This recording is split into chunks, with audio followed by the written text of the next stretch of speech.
Today, I want to tell you a story. A tale that's very close to me. In a world where humans were no more.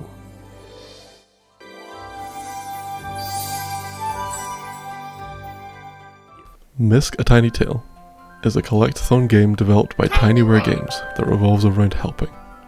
It is a story that explores the very depths of helping in extremely different ways.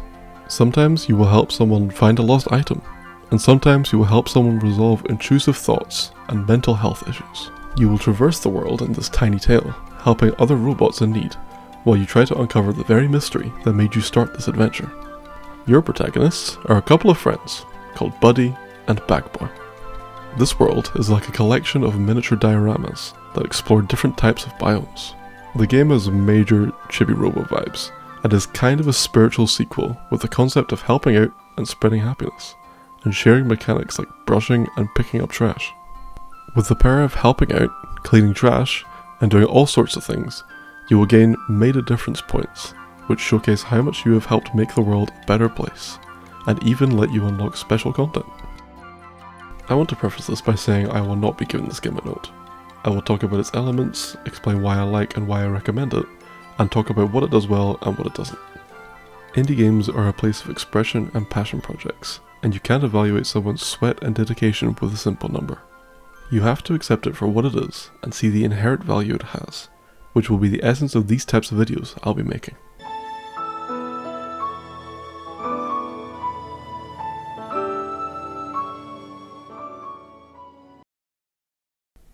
Just a quick warning about the upcoming section. It will contain spoilers for the story, so if you would like to skip ahead and avoid that, a timecode will be shown on screen. Imagine you're at your house, and suddenly a bright light illuminates in the sky, just like that video with the ducks and the meteorite. You and your friend decide to go and investigate it, but before that, you need to fix the door.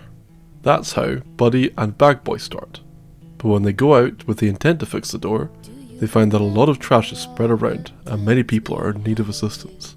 So, they set their sights on that, before they can go around exploring the outside world.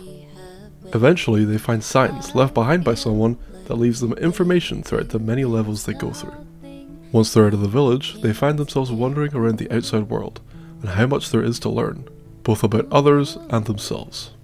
We follow Buddy, but we see Bagboy is slowly getting more lost in thought. We slowly encounter more and more wind-ups that are wreaking havoc in the world, especially when our heroes go to the Chirping Woods, where we find Atom is the one that's making all those machines. After dealing with those pesky wind-ups, Buddy and Bagboy find a desert civilization ruled by a queen with a fist of iron, the Scorched Kingdom. After helping start a fashion uprising, we discover the queen is just like Bagboy's cat Flick, a special kind of being with powers that just felt lonely and didn't really have bad intentions. Following the signs from Sign Guy, we find the Shivering Shed, a frozen land with slippery ice, where we meet a bunch of robots that have adapted to the climate. After helping out everyone and fixing up the place, we go out barely after the mysterious helper. We will eventually meet our new friend in the Melodic Meadow, a lovely garden full of music, house to a bunch of seedy robots and a wandering percussion band. There, his true identity is revealed. He isn't Sign Guy, he is Captain Circuit.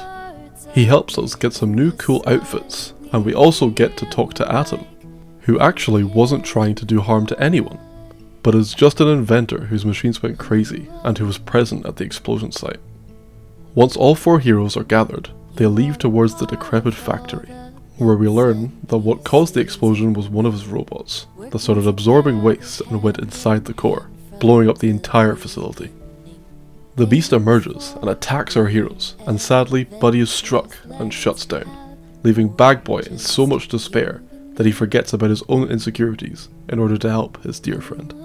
The team decides to look for some spare parts to repair Buddy, with Bagboy going to the Forgotten Fields, a seemingly dark and dangerous place where trash has ended up.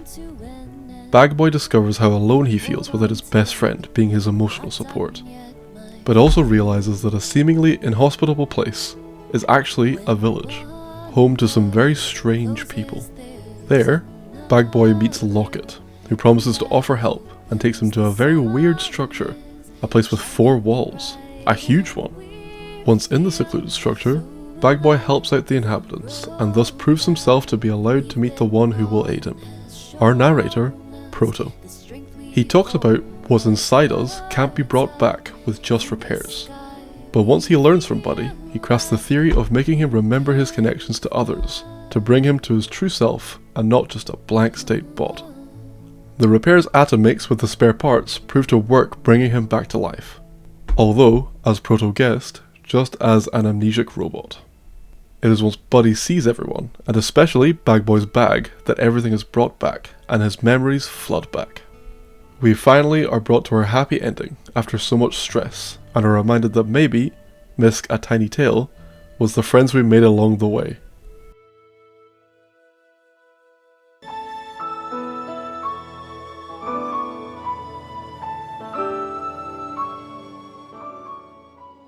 The game offers you a bunch of different mechanics that will help you traverse the world it sets up. First, you have the jump, or the double jump. This is a pretty straightforward mechanic. You can hold it for a bit longer, that will give you longer jumps that give you more airtime. Then you have the sprint. You will zoom, but with the price of your stamina depleting, and if it fully depletes, it will take longer to recharge. Then you have the dash, which you can do mid-air instead of sprinting, and will help you cover more horizontal distance. Hover. If you hold the jump button mid-air, Buddy will pop out a little rotor that will help him hover to cover a longer distance. Attack. You have a trusty clip that helps you beat up the wind-ups, break obstacles along the way, and all sorts of useful things. Crouch. You will be able to squeeze a bit and crouch so you can enter those paths that are slightly tight and you can't enter by just walking. You can also pick up trash. This is a crucial mechanic in the game. You will clean up trash that's spread because of the explosion to help make the world a cleaner and nicer place for everyone, plus it helps you collect money by recycling all of it in the recycle truck. You can also brush spills. You will eventually come across several different spills that you will be able to clean up with your brush. It does count toward the max % of cleaning as picking up the trash. The gameplay loop itself revolves around collecting trash to clean up, and exploring and picking up the golden cogs needed to open the gates. All the levels have several platforming sections of varying difficulty, with some specific for each level like ice, bouncy drums, etc. There's also the platforming challenges made by our favorite raccoon bots, where there's a bit more complex sections compared to the rest of the level. All in all, the gameplay isn't too difficult for anyone, but these sections are only optional for 100% in the game. For me, it took around 10 hours to fully beat the game 100% in every single level and checking out all the content.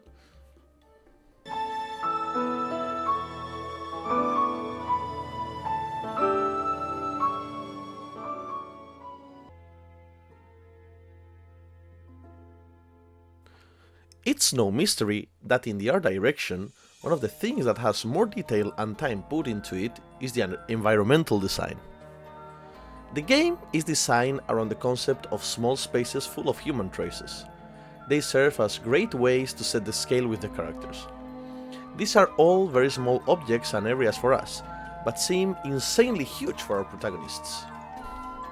Each one is themed around a specific type of environment, with the first area being a small city or village, but with each one varying more and being more specific.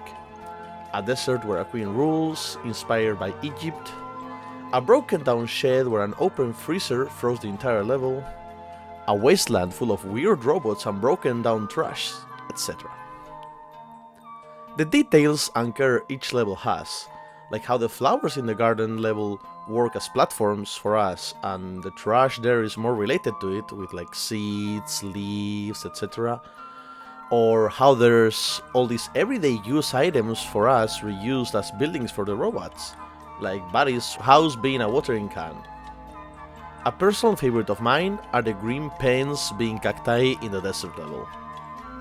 The scale can really be felt in levels like the Scorched Kingdom with the children's playground that serves as both a city, with literally a sand castle, and a desert that surrounds it, but how a portable freezer is a huge building to explore.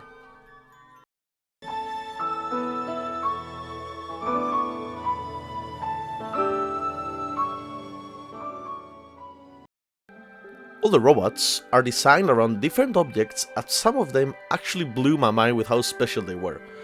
They had lovely ideas, extremely well executed. Some of my personal favorites, apart from like all the protagonists, which are adorable, but a special mention to Atom having a price tag on the back, that's amazing, are the musicians. Especially Kalena. I just love that design so much. Then there's the Hydra, an extremely funny design, just as the old-timer Geezer as well in the Frozen level. It's just an amazing use of clock-related items. At first, I didn't really get the Hammer Jimbro designs because I couldn't see it, but when I realized they're actually hammerheads, I just couldn't ignore it, they're adorable. A bunch of, in my opinion, the best designs are in the Forgotten Fields, because the way they use waste is honestly amazing. Especially my favorite of them all, Trucy, the broken light bulb with intrusive thoughts. It's just, I love this design in every single aspect. Or even the scam salesman Cameron and the knockoff of Can't Do shop. Horrible mention to Locket, because it is extremely funny in a way that I was mad at the story at the moment, but when they did the open the door animation, I completely lost it. Another very lovely detail I love is the costumes you get for each level, designed by the sign guy, that are just honestly amazing.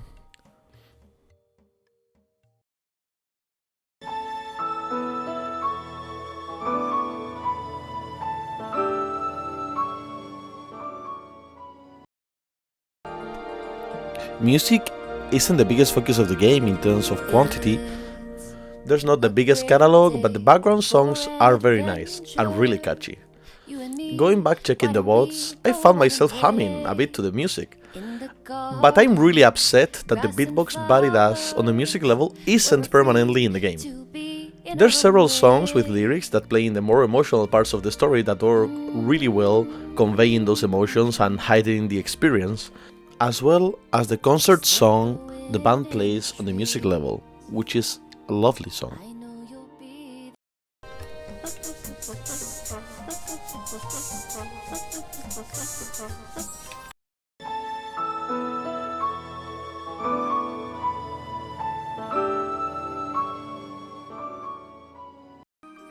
The extra content is mostly divided by two things. The first one is completing the 100% of each level by completing all the cleaning, helping everyone, collecting every cog, and completing Gus's platforming challenge. This will open up new material of the chapter you just completed in the gallery, with some very interesting doodles, concept arts, and 3D renders. I really love when devs showcase their thought process and the steps taken towards the end product, so for me, this is a wonderful thing to look at. The second one is by making a difference, which will unlock letters sent by a bunch of different robots. Some of them related to the story, which sadly the game doesn't notify you about, and some of them just being quirky robots that show you more depth around the world that the game takes place at.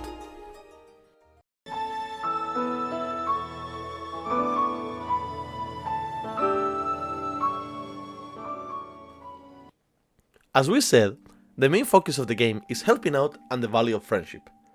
But that doesn't mean the game's constantly cheerful. Many of the messages of the game aren't straight up obvious, but when the undertones slowly set in and when the big dramatic part of the story happens, the game turns way darker before the brightness comes back. I think it's very interesting how after you've kind of solved where the explosion came from, you could be feeling a bit senseless and the game decides to give you a very strong sense with a very direct tragedy, since it directly affects one of the protagonists. The game handles different kinds of serious undertones, which go from more everyday slice of life kind of things like fear of unmatched feelings by someone you really like, you see how gay he is?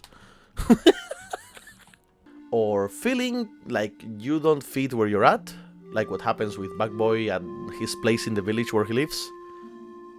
Some others are a bit more serious and can affect anyone at any age, but mostly on the earlier stages of life, like teen years and early adulthood, like imposter syndrome about your worth and the place you're in, like Kalena, feeling lonely in the world, like what happens to the Queen and Flick, or being judged by just your appearance and not given a chance to interact with others because you got excluded, like what happens to Carmine and Coco. As the story focuses more on the darkest aspects and we face tragedy, we start to see those way more complex aspects of the narrative and characters. We obviously have to face the topic of death right away, and we will find characters that have harder times, like Trucy, who struggles with the equivalent of intrusive thoughts represented by a moth that talks around them, or feeling completely alone in the world. We even find characters that have issues with their identity, like an old radio that can't find its original frequency and is constantly changing moods or personalities. A character that at first doesn't seem too relevant and looks more like a plot device, Atom, represents probably one of the most human experiences there is. Seeing how something you spent a lot of time and effort on that was thought as a detail to help others and make their life happier, ends up hurting them. Atom has that problem throughout the story, and much of what happens is caused by him accidentally.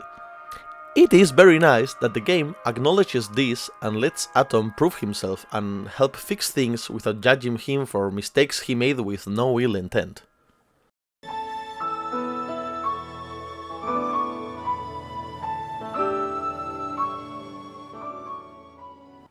I think this is an extremely whimsy and fun game, full of love, magic and soul. You can clearly see how the devs have very attentively added all the details that make this game stand out.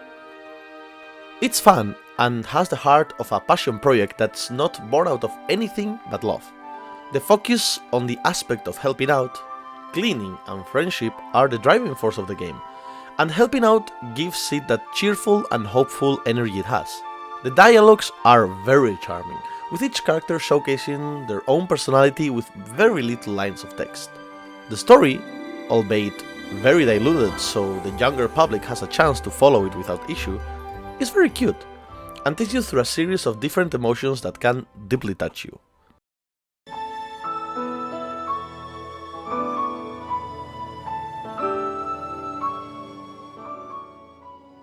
I think this game will help you revisit some of the classic adventure games from a couple decades back, where they made worlds full of magic driven by a simple concept and done very well. If you enjoyed games like the mentioned Chibi Robo, or the classic adventure games of the type of Banjo-Kazooie or even Donkey Kong, you will enjoy this, with something new to collect on every corner.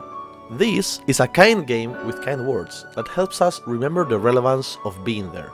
And even if many of the things it talks about may be common sense, it's always good to be reminded of the things that makes us human and make our living experience simply better. It's very nice to see topics like trash and pollution, recycling and things that are even more present nowadays be direct parts of the plot and gameplay.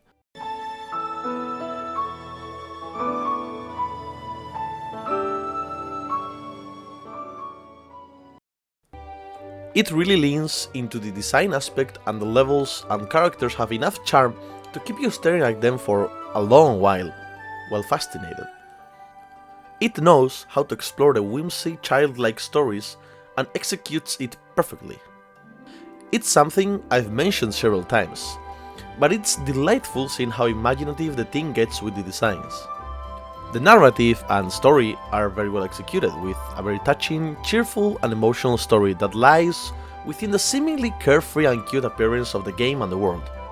The game doesn't ask you to fully complete any level, and that works well if you just want to see where the story takes you, or you can take a little longer to make sure you explore everything and you've helped everyone, giving you a nice flow of challenge and narrative. I do, however, have some criticisms, although none of them are deal breakers in my opinion. The story and some aspects of it can feel a bit too overexplained, but it is clear that this was a game thought to be enjoyed by people of all ages, adapting the narrative to younger people especially. But it is possible people could feel a bit patronized by it. There's barely mention of the letters you get sent with making a difference, and a couple of them are relevant nudges to the story that I personally missed and add a bit more of mystery to the outcome of the story. The gameplay itself is rather simple, which helps enhance the experience of exploration and the narrative, but it also can sometimes feel lacking in depth. If you're looking for a challenging experience, this won't be it, since even the hardest platforming is rather easy, and it is designed to be slightly harder but definitely beatable without much difficulty. The game does seem to set up cinematics that would indicate something of a boss fight or something similar, but in the end they end up being segues to more cinematics or plot points. That's not something bad per se, and not a necessity, but it really seems like it's setting up even the environment only to end it by withdrawing control from the player. The game solely focuses on exploration and storytelling, for the better and the worse. The polish is sometimes not fully there. There's several instances where the level edges and invisible walls can act a bit wonky, and those kind of break the immersion the games that with such a great effort. And I did find a couple funny, harmless glitches that I personally don't find too bothersome, but do exist and could be a problem for someone that's looking for a product that has a perfect polish, although that doesn't really exist.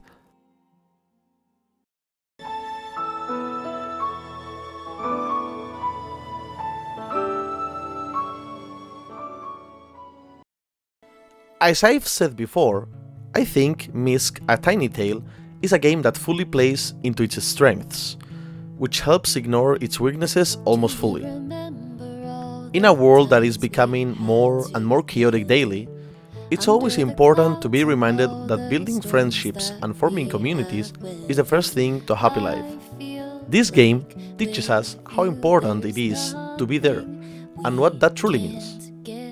Being there isn't just being present, it's listening, caring, helping, in conclusion, making a difference.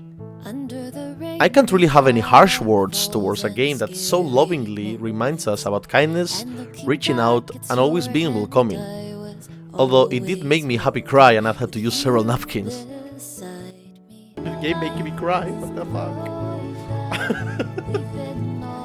If you want an endearing, lovely experience with laid-back gameplay that helps you relax, not sweat at all, and lets you indulge in the wonders of its quirky characters and world worth exploring, this game is definitely made for you. And I can guarantee you that it's not a game that you will forget. It leaves a mark that makes you smile every time you remember it. When one door closes, there's another, one that opens. The sun is shining bright and we feel so alive. The road that we've been on has shown us the strength we own. Like birds up in the sky, we feel like we can fly. Oh, oh.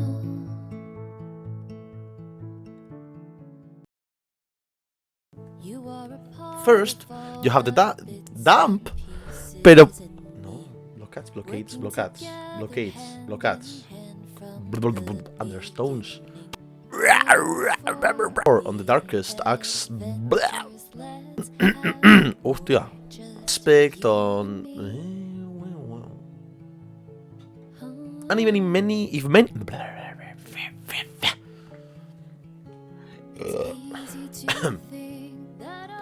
I do, however, some... Wow, empezamos bien. Many people avoid... And what truly... no. There's several instances